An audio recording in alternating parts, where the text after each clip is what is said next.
Larry Lessert's team against Willie Negron's team.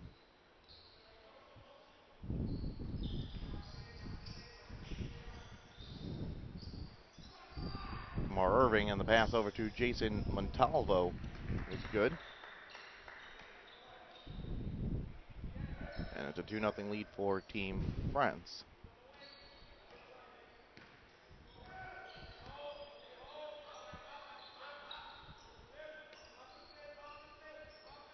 Here's Martin, three-point opportunity from the wing, no good. And a loose ball. Finally rebounded and picked up.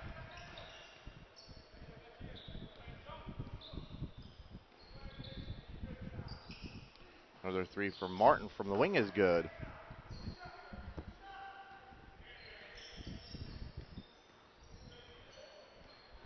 Here comes Nick Leon now for Team USA. Or excuse me, Team France.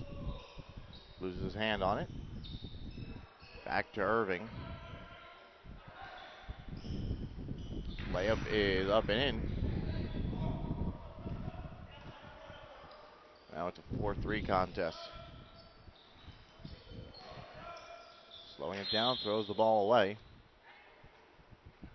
Just stoppage in play. Timeout on the floor already taken by Team USA.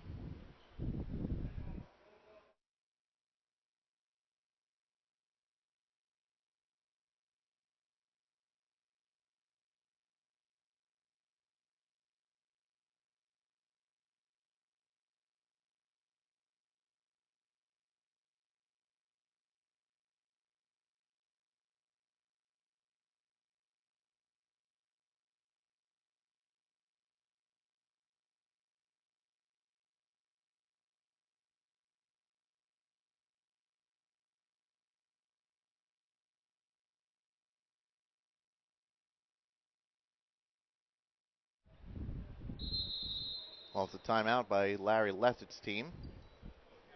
Bring us back to the action. Now here's Nick Leon. Team France. Stop, kicks it out, and looks for the shot is Philip Grigore.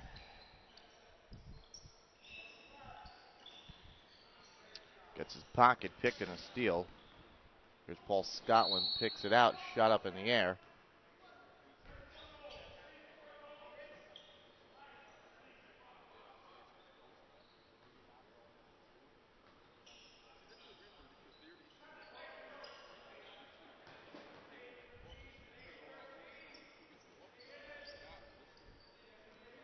Off the inbound, it's Scotland. Three-point opportunity by Martin, no good. Here's Reggie Bratton. Montalvo. Nick Leon loses a hand on it.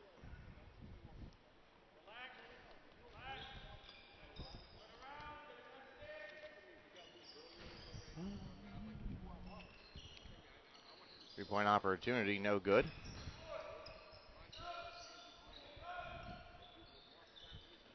Three-point opportunity up. Loose ball on a missed layup. Here's Martin and a foul on the play.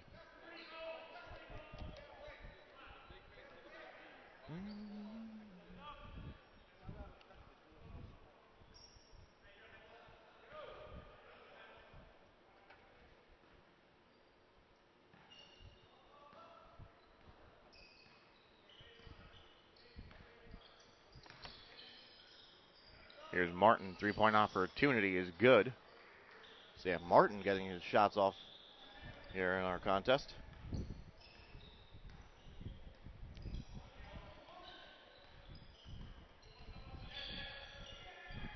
Fakes it, now Bratton fakes again, tries to go to the baseline. Stops. Foul on the play.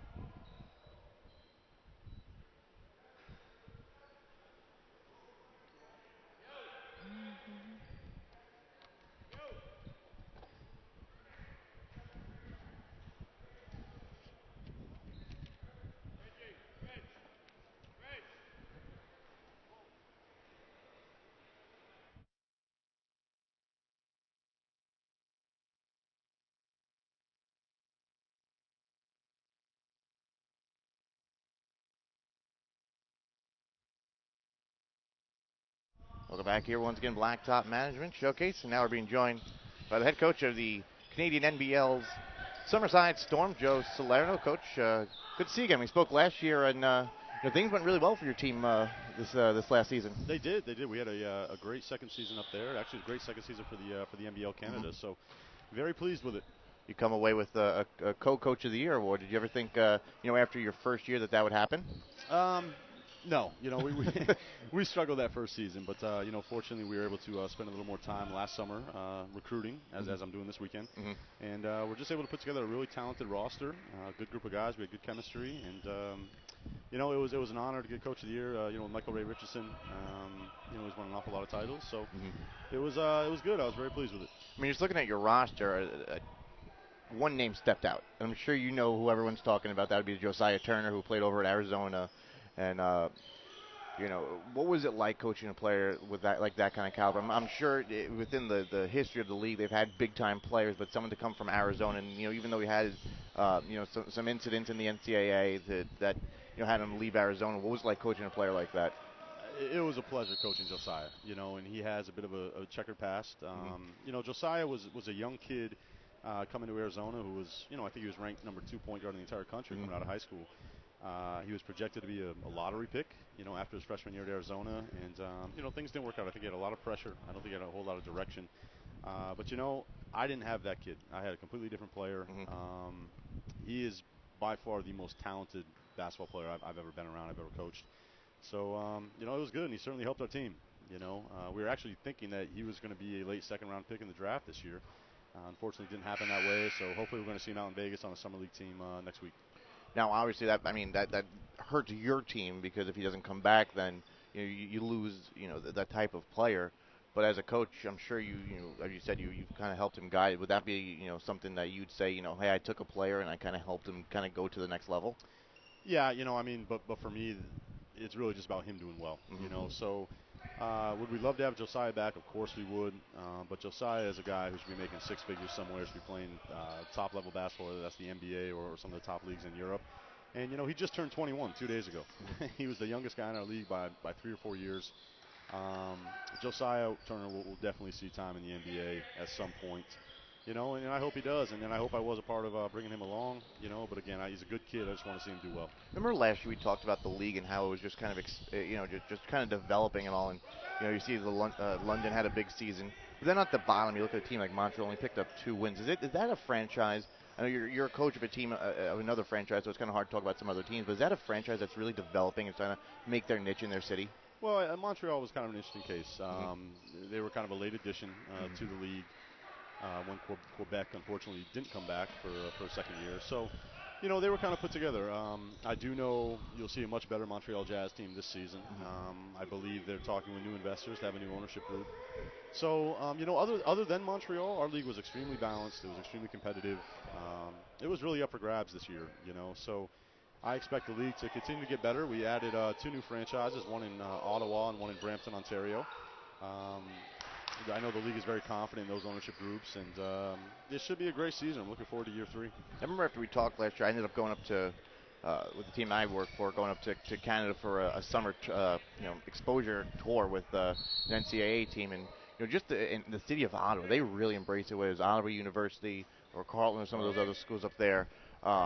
But is that a city now that is really more embracing not just the college game, but the professional side now? I think they're just embracing the game of basketball. It's all I ever hear about Ottawa. I've only been there a couple times, but it's a great sports town. Obviously with Carleton, I actually had a player from Carleton University this season, Willie Manigat. But I think it's a great sports town. I think they're going to be similar to, say, the London Lightning. A bigger city that's really going to embrace this as its professional team. And I'm looking forward to going there. They're actually playing at the old Scotiabank place where the Ottawa Senators played. So the league's taking a big step going into a much bigger arena, 20,000 people or so.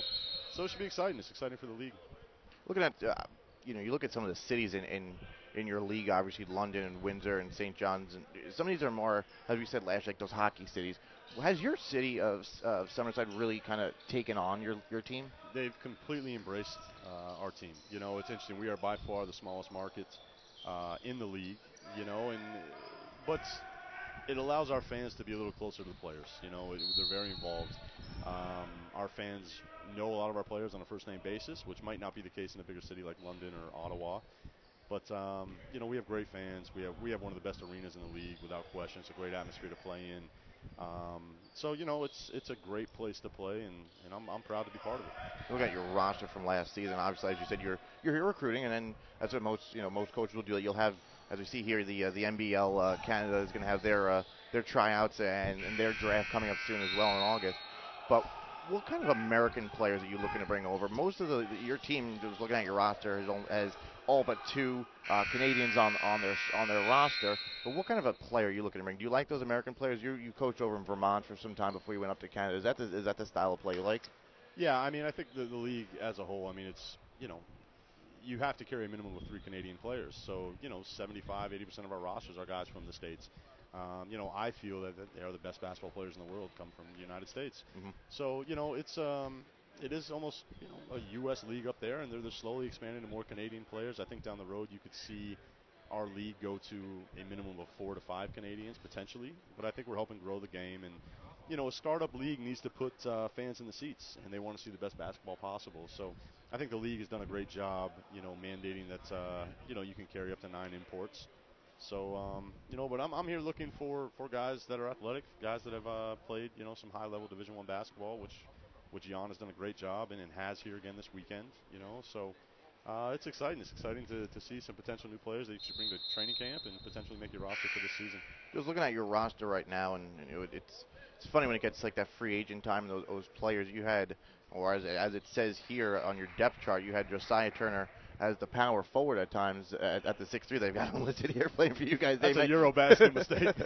But has size been something that's been hard for your league to get those big type of players? No, I don't think so at all. I mean, you know, this season I had 2 centers, you know, both 6'10", 6'11". You know, we are, you know, up in the front court, Omari Johnson, 6'8". You know, I don't think size has been an issue at all. You know, you come to a lot of these combines, and it is a little more guard orientated.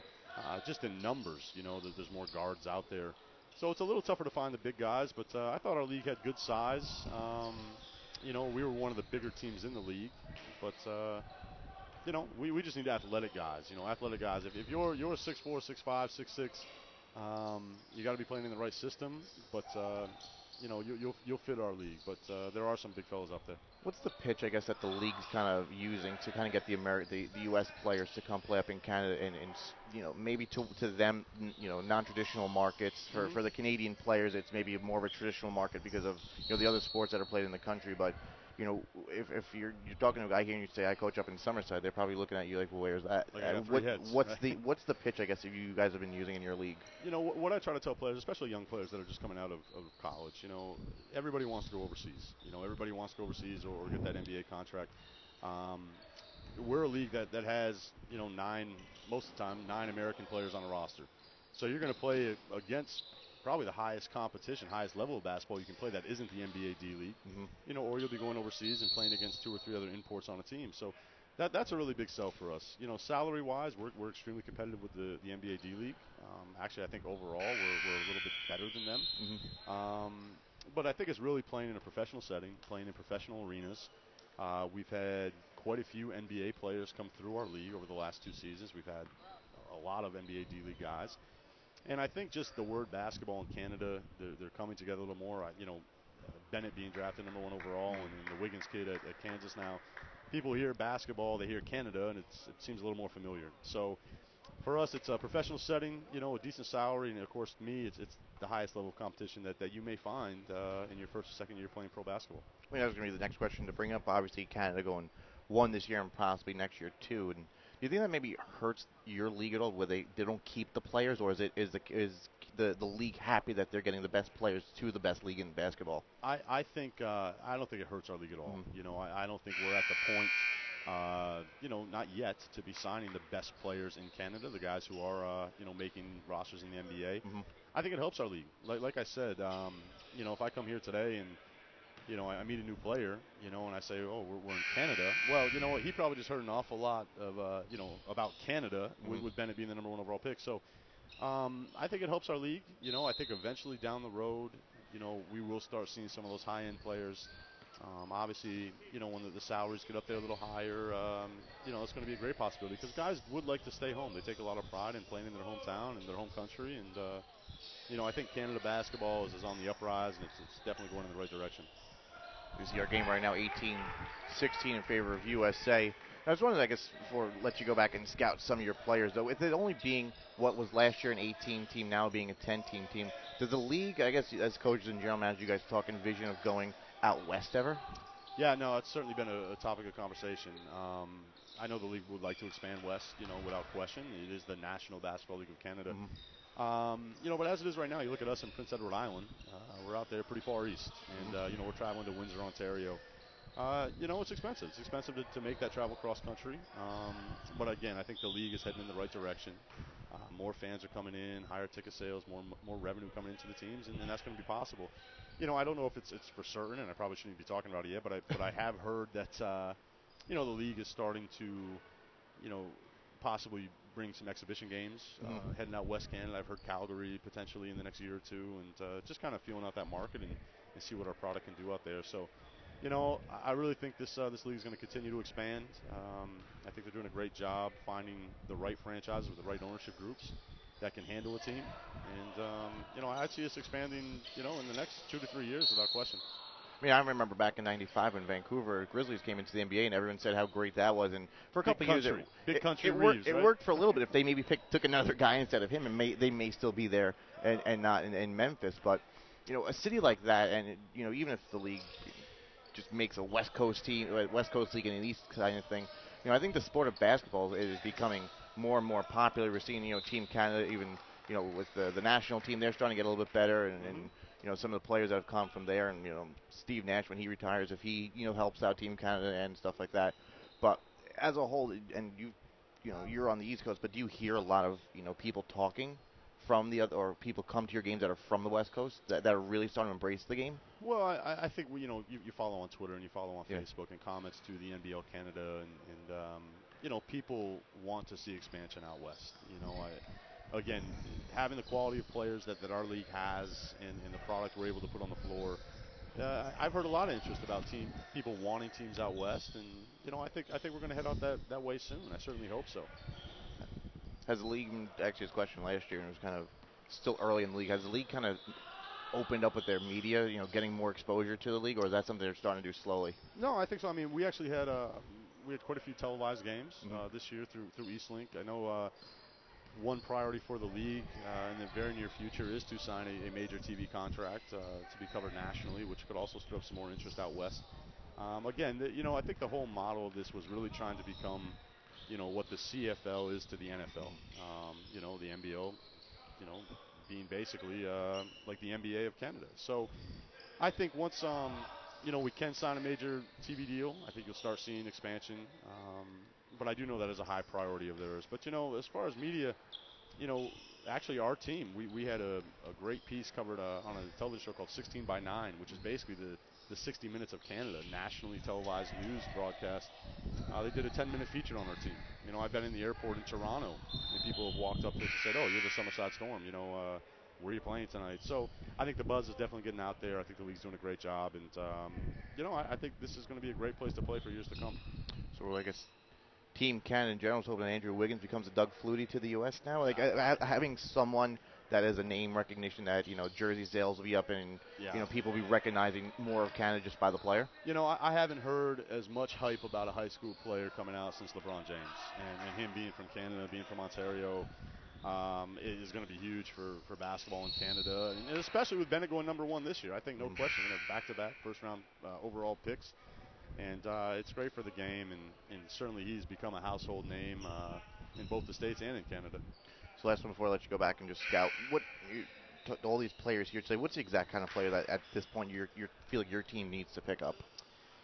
Well, we have certain needs. Obviously we lost a couple guys that have already signed contracts overseas and whatnot. But for us, again, it's guys that understand the pro game. Guys that understand spacing. They understand screen and roll, how to defend screen and roll, pick and pop, etc. Things that are a little more oriented to the pro game, not so much the college game. looking for guys that have good attitudes. They handle themselves maturely. These can be tough environments to play in sometimes, where maybe you're not getting enough shots. You think you're not showing yourself enough to scouts that are here. So guys that have good attitudes, guys that play both ends of the floors, and of course, I can't stress enough the athleticism. You have to be athletic enough to compete in our league. If you're not, I probably won't even bother looking at you, really. So, there's some good players here this weekend. I've been very pleased with it. I walked out of here last night with 10 to 15 names that I was looking forward to seeing play more today. And, we'll continue to kind of narrow that list down as the day goes on and hopefully get a player or two out of the Blacktop Showcase. Awesome, Coach. Thank you for joining us. It's Coach Joe Salerno from the Summerside Storm over in Prince Edward Island of the Canadian NBL League. And, best of luck to you. And, hey, maybe you win a championship next year and you'll get past Michael Ray Richardson. All right. That's the goal, man. I appreciate it. Thanks again, Coach. 24-22. We've got 3 minutes to go before the half here. As third place contest in our Blacktop Management Championship round. Foul on the play.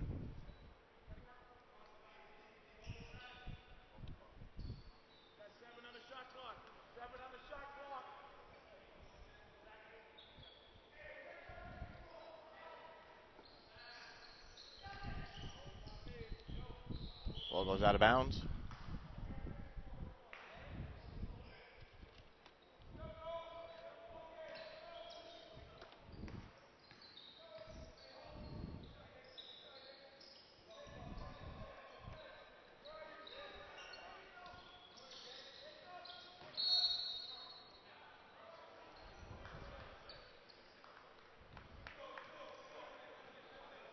Charger on the play.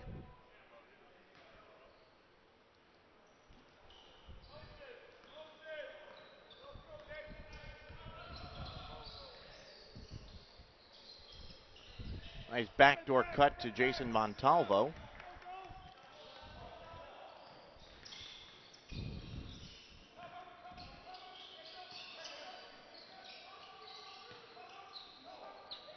Here's Jacobson, the jumper, no good.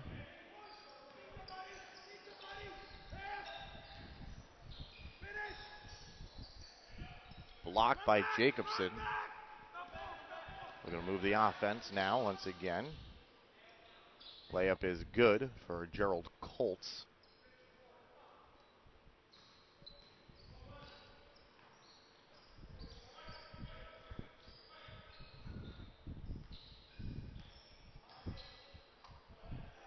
Jumper from inside the key. Montalvo.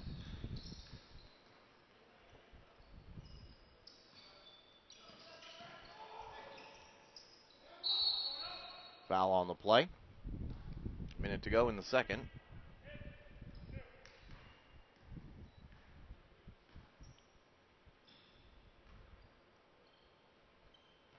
And we'll send to the line Abdul Suleiman.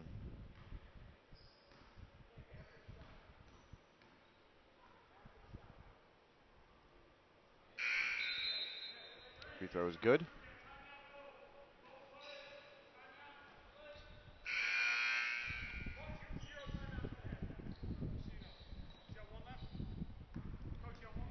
.27-24 minutes to go. Take a break.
Foul on the play after the free throw.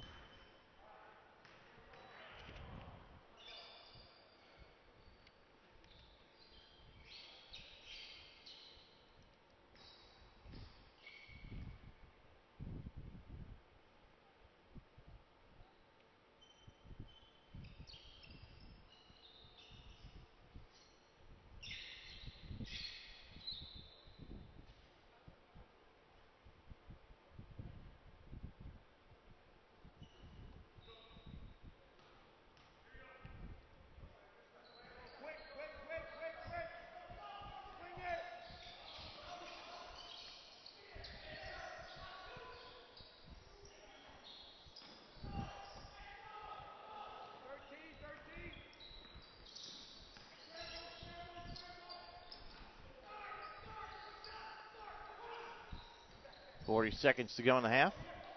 Close one here. Third place on the line. Here's Nick Leone.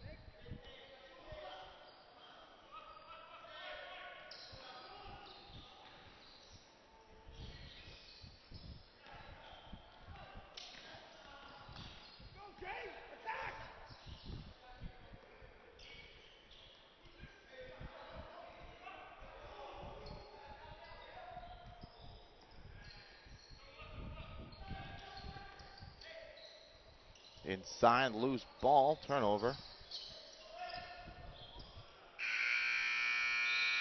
That'll do it for the first half. USA a 29-24 lead in our third place contest.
Welcome back here on our Blacktop Management Showcase. This is the third quarter of our third place contest. Now we got Tim Katz with us. Tim had played in our tournament playing for Team Canada and Coach Steve Porter.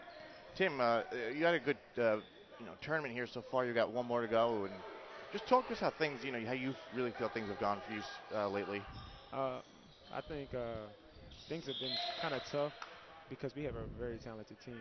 So trying to play my game, you got to subject yourself just because we got so many talented guys that can do almost everything. We got Samad James, who can play the point to the small forward. And then we got Corey Boom. He's very talented, big guy who can play from the 5 to the 3.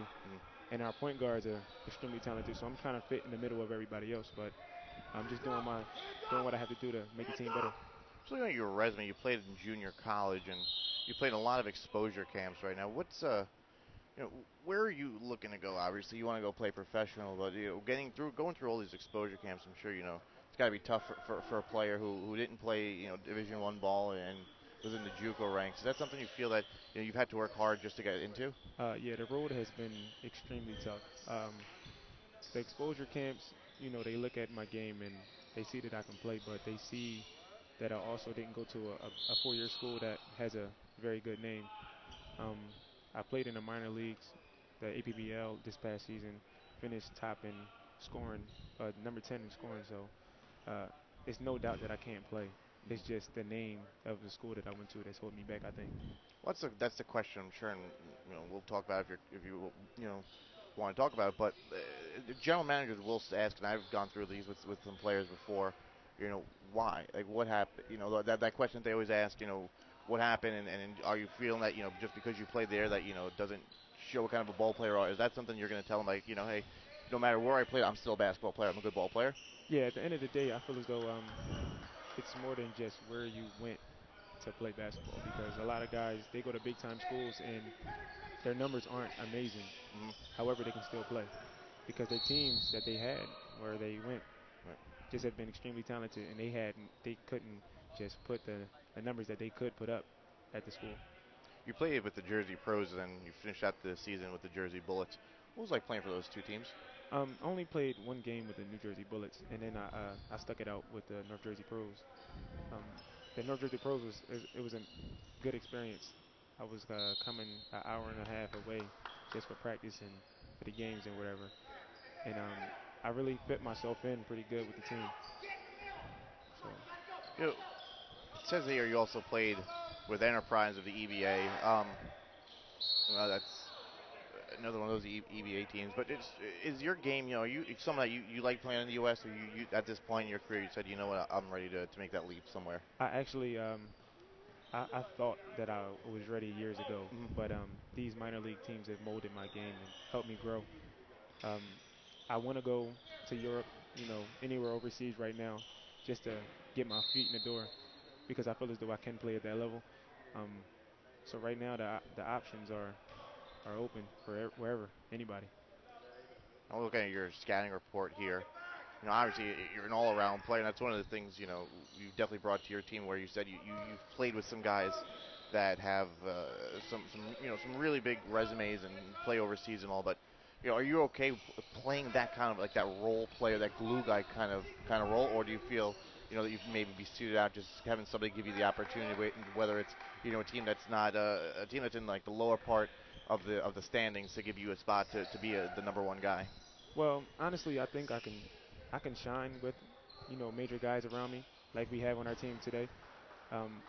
But to get my name, if I had to take a star role on a lower level team, I wouldn't mind working my way up. I've been doing that all my life, I feel as though. So starting from the bottom, it wouldn't phase me any. It would just take a longer process. But to play a role player position, I think I can do it. It's one of the things maybe you want to work on your game, that if someone says to you, what's the one thing that maybe needs to be changed in order for you to become that complete player? I would like to say my defense. I'm not known for the defensive guy, but I'm not afraid to play or defend the star player at all. I'm not afraid to step up and try to lock up a guy who's been dropping 30 a game. As a 6'4" swingman, what position do you feel more comfortable playing? The three, but I've been put in the two position all year, so I'm getting adjusted to the two position. I like the guard, the responsibility. I feel as though I can control it a lot better than at the three. So What's maybe the one thing, I'll let you go after this one, the one thing you've really taken out of this exposure camp compared to others? just working hard. Mm-hmm. During the off season, my season was over around the end of April, early May, and making sure I stayed in good enough shape to be able to run with these guys, and if anything pops up, that I'll be ready at any time. Also, that's Tim Cass plays here for Team Canada, Coach Steve Porter in our Blacktop Management Coach Showcase. I want to thank you and wish you the best of luck in Thank you. your future seasons. All right, thanks for having me. Third quarter action, Team USA 37-26 lead right now. Now it's Nick Leon with the ball.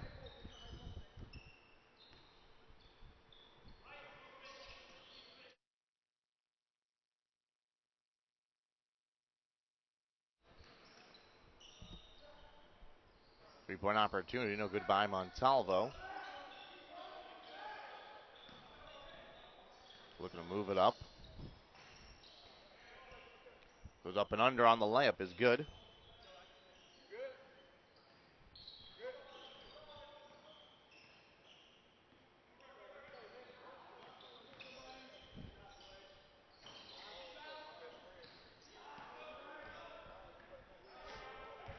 Now looks to drive to the lane. Layup goes up, no good. Second chance tip in by Jacobson is good. Now here comes Nick Leon.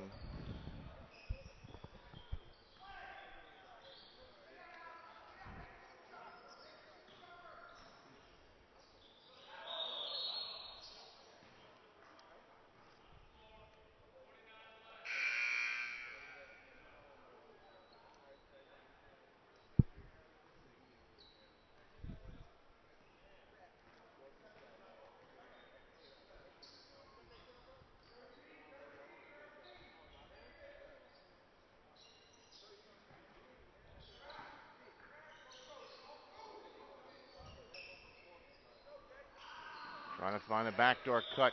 Ball knocked out of bounds. 7 seconds to go on the shot clock. 2:50 in our third quarter. 43-26 Team USA in the lead.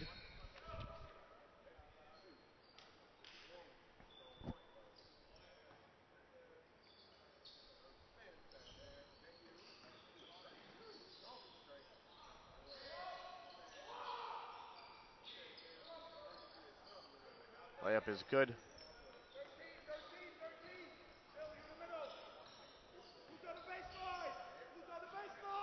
And Philip Gregorier.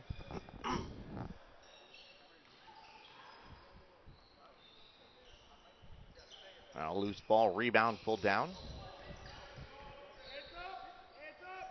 3-point opportunity. No good.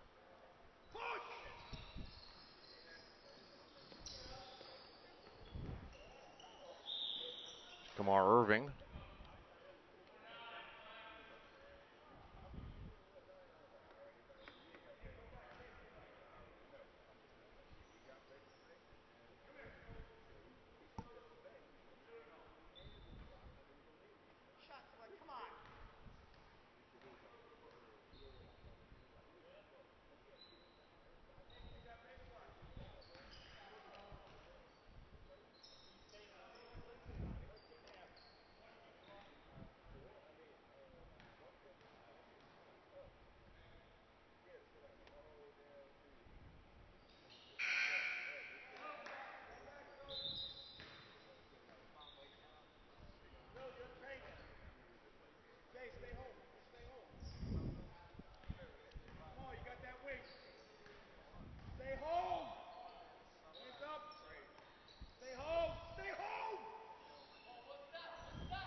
There's Gerald Colts, swings it around.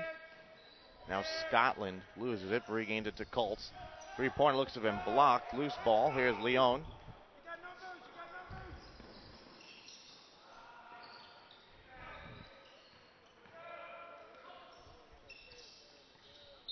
Ball knocked out of bounds.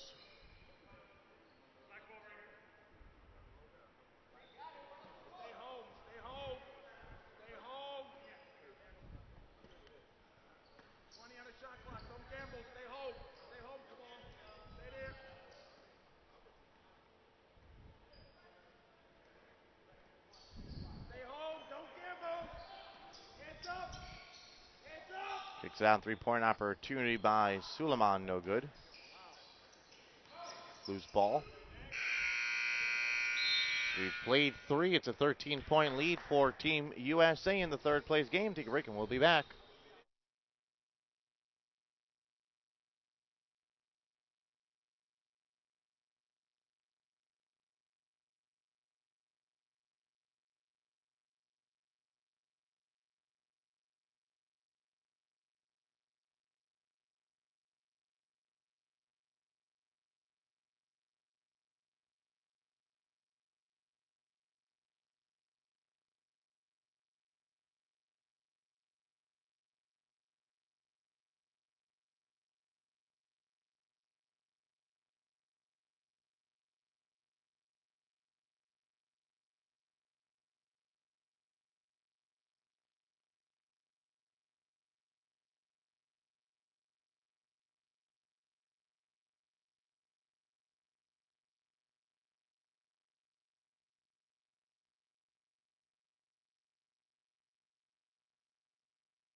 Fourth quarter action to go. 13-point advantage.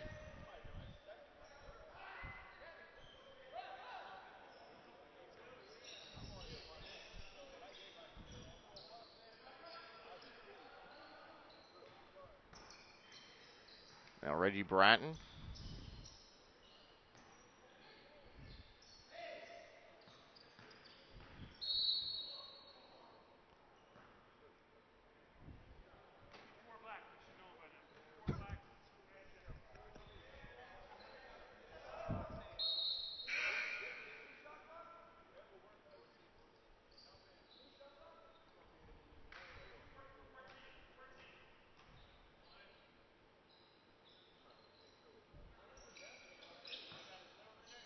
Now Nick Leone.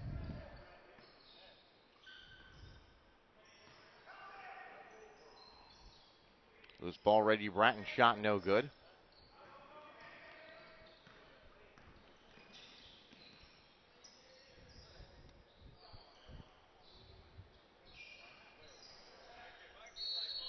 Foul on the play.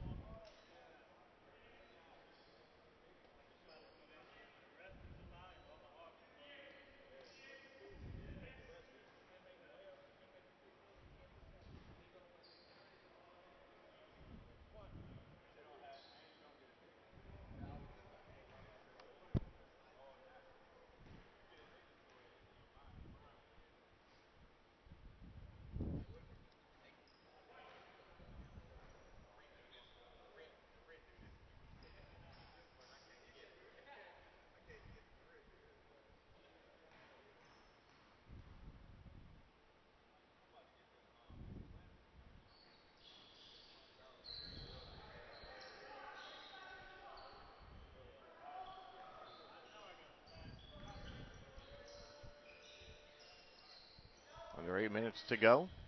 Here's Gerald Colts, a 3 off the mark.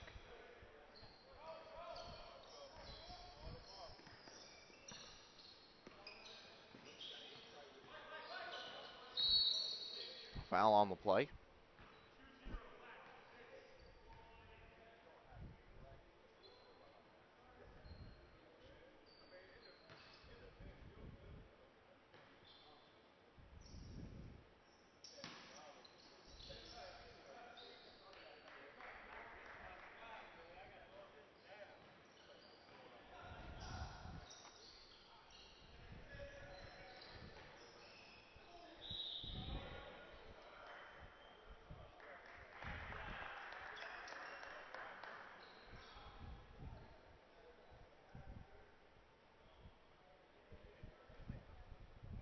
.642 to go.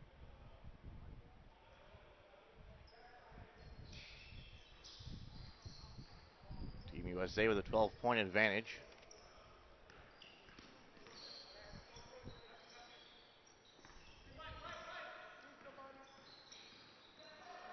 There's Nick Leone with it now.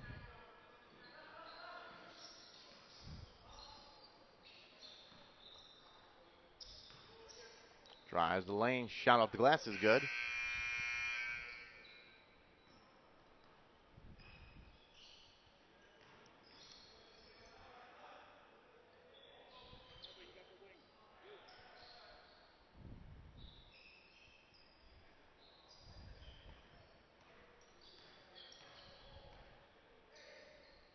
Three-point opportunity, no good off the mark for Paul Scotland.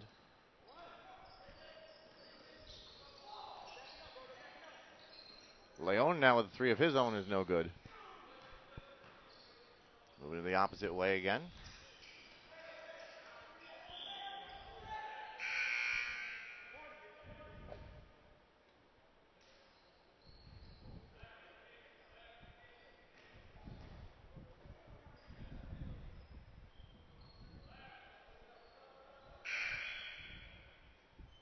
Team Scott will also come back in.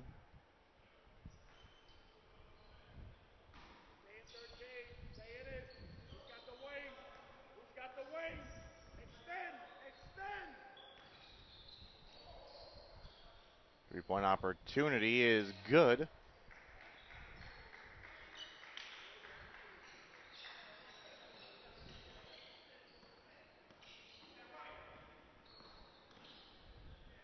Bernie Agnew.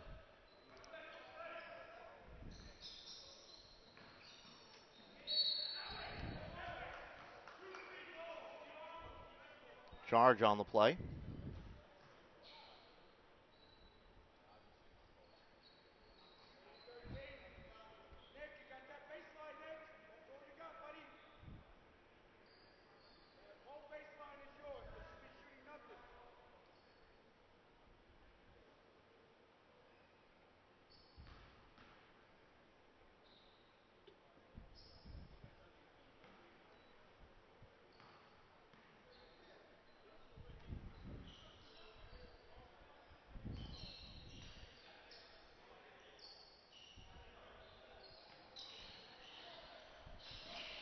Here's Scotland, kicks it out.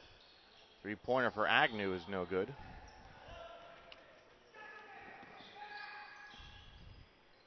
Three-pointer the other way, good.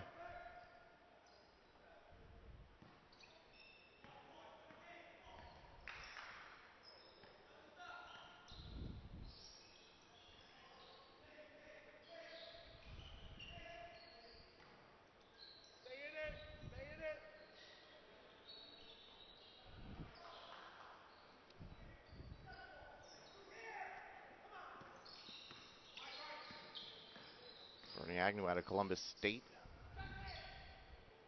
Turnaround jumper is good. Phil Gregori. Three-pointer the other way for Agnew is good again, Bernie Agnew.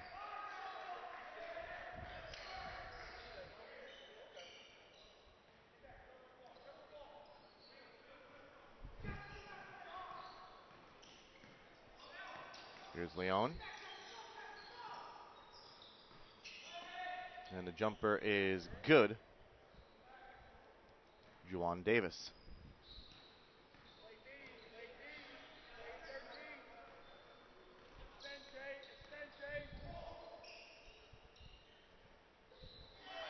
And another three-pointer by Agnew. 56-41 to go. Three-pointer by Reggie Bratton, no good. We get substitutions. John Calarco, Kamar Irving will come in.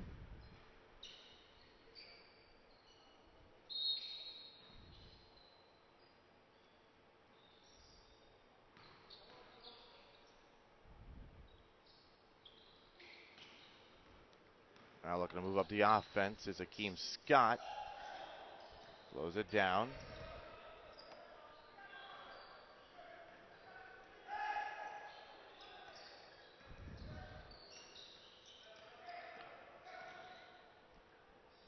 Agnew, another three-point opportunity, no good. Loose ball. Now Calarco, Reggie Bratton, three, no good.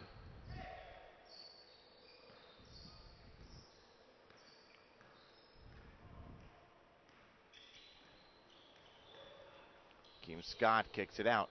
Three-point opportunity is good on the far side.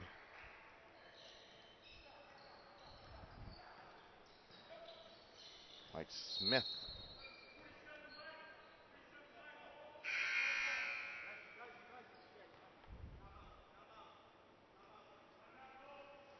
Timeout on the floor, 1:31 to go. 59-41.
Here comes John Calarco now, 1:27 to go.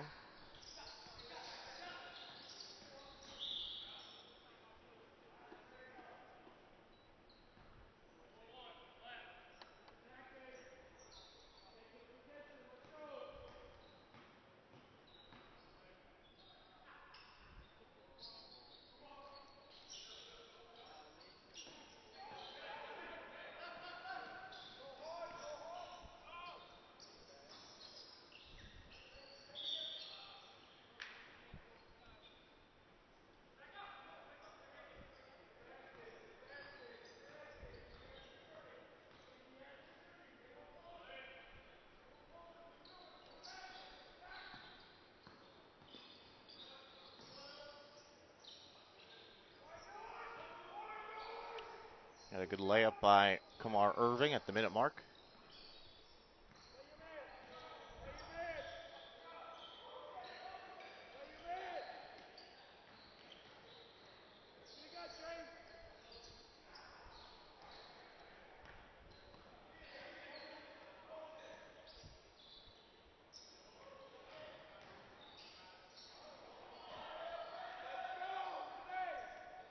Akeem Scott with this dunk opportunity.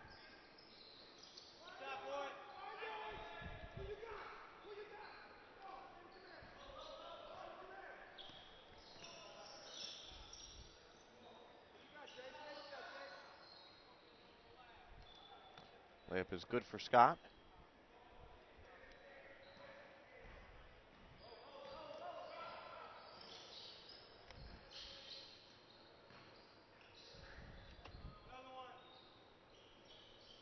Another 3, no good. That'll do it. Final 10 seconds will roll out. Team USA comes in 3rd place in our tournament here. Coach Larry Lassert.